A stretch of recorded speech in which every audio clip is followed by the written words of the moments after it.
abot kamay na pangarap. Sinunod ni Moira ang utos ni Ninang. Kailangan niya kuhanin ang mga kinumpiskang gadgets sa opisina ng warden. Nagtagumpay naman siya sa plano niya. Sakto papasok na si warden sa opisina at inabutan niya nga si Moira dito. Wala siyang tiwala kay Moira. Pinagalitan niya si Moira at binantaan na malalagot siya kapag may nawala sa opisina niya. Nagpanggap si Moira na inutusan siyang magdinis dito. Nakaalis si Moira ng matagumpay. Nadala niya ang mga cellphone na kailangan ni Ninang para matulungan din siya sa plano niya sa star witness niya. Sa East Ridge, naghihintay si RJ kay Annalyn para ayain niyang kumain. Nanggaling siya kay Carlos dahil kinausap niya ito tungkol sa pagdalaw niya kay Moira. Humingi ng pasensya si Annalyn dahil busy lang talaga siya sa transition at endorsement niya sa second year residency niya. Hindi naman ito maalala ni RJ. Tinanong niya si Annalyn kung nakahanda na ba siya sa paglipat ni Annalyn sa Apex.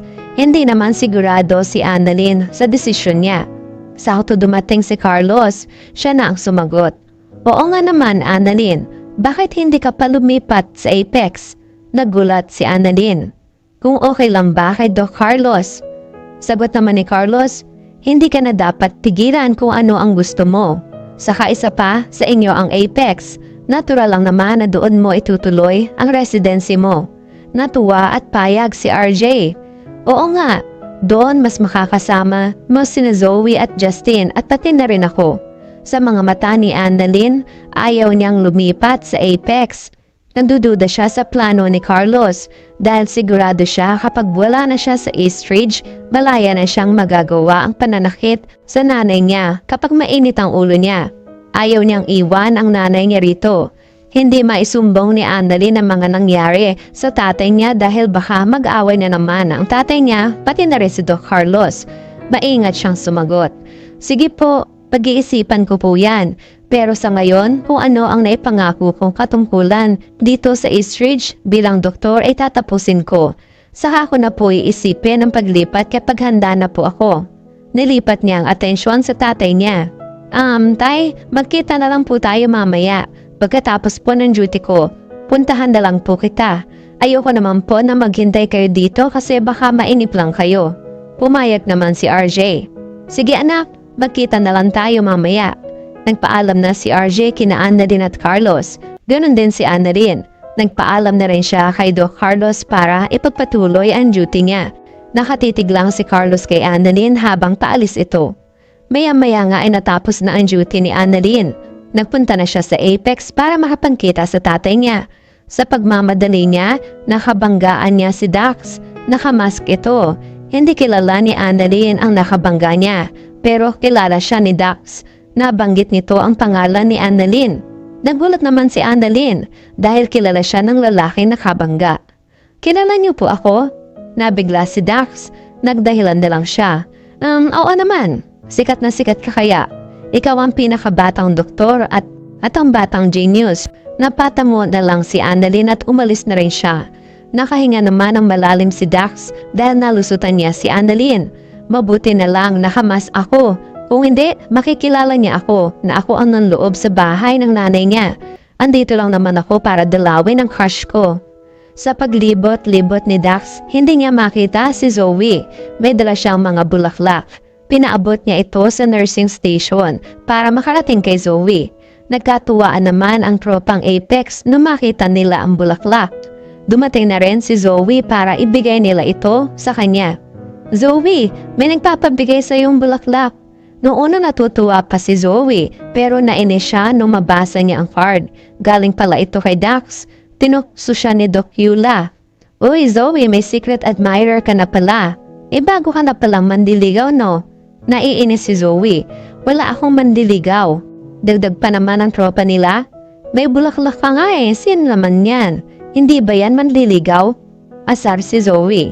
Hindi ka naman kailangan yan no? Bukod sa mabaho na nga, cheap pa. Hindi na nabigla ang tropang Apex sa inasal ni Zoe dahil ganyan naman talaga siya. Pero nanghihinayang sila sa bulaklak. Nag-walk out na si Zoe. Samantala hindi pala umalis ng Apex si Dax. Masugid siyang naghihintay ng pagkakataon na makita niya si Zoe. Nung nag-out na si Zoe, nakita niya agad ito na pababa, malapit sa hagdan. Agad na lumapit si Dax at hinabol si Zoe. Pinormahan agad si Zoe. Hi Zoe, good evening. Pwede ba tayong lumabas? Nagulat si Zoe at nagalit. Hoy Dax, ikaw ang nagbigay ng mga bulaklak? Huwag mo na yun uulitin dahil nahangati ako. Huwag ka na rin magpapakita dito dahil naiirita ako sa'yo. Kinikilig naman si Dax. Gusto lang naman kita makita at makasama. Nadidiri pa rin si Zoe. Pwede ba hindi tayo magkauri? Get lost. Natutuwa pa rin si Dax. Yan ang gusto ko. Palaban. Tara mag-date tayo. Lalong naasar si Zoe. Palaban na. Sabay sampal niya sa pisngi ni Dax ng malakas. Nagulat si Dax at nagpantigan-tenga niya sa galit. Binalikan niya si Zoe. Hinila ang braso. Ano ba? Nanggigigil ako Baka nalilimutan mo. May alam ako tungkol sa'yo. Sakto napadaan si Justin. Nasilip sila sa hagdan at narinig ang pagtatalo nilang dalawa. Matapang si Zoe. Alam mo, hindi ako natatakot sa iyo. Ikaw ang matakot. Kaya din kitang ipatumba. Nang laki ang mga mata ni Dax, galit na galit siya. Bago mo ako ipatumba, ipakukulong muna kita. Baka nalilimutan mo, ako ang star witness laban sa nanay mo. Kahit anong oras, pwede kita ilaglag. Wag mo ko susubukan. Bigla namang natakot si Zoe. Naalala niya na si Dax ang naglaglag sa mami niya, kaya nasa kulungan ito ngayon. Naging nakakaawa agad ang reaksyon ni Zoe. Wag Dax, wag mo ako isusumbong. Natatawa na si Dax dahil natakot na niya si Zoe. Matatakot ka rin pala kaya dapat sumunod ka sa mga gusto ko. Hindi na makakibo si Zoe. Natatakot siya, pero ayaw naman niyang makapag-date kay Dax. Patuloy naman ang pakikinig ni Justin sa ibaba.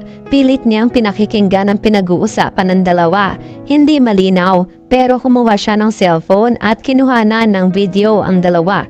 Samantala, dahil nagawa na ni Moira ang pinag-uutos ni Ninang, ibinigay na niya lahat ng mga cellphone na nakumpiska ng pulis. Sabi ni Ninang, magaling ka naman pala O sige, ano ba ang gusto mong ipagawa sa akin? Sumagot naman agad si Moira.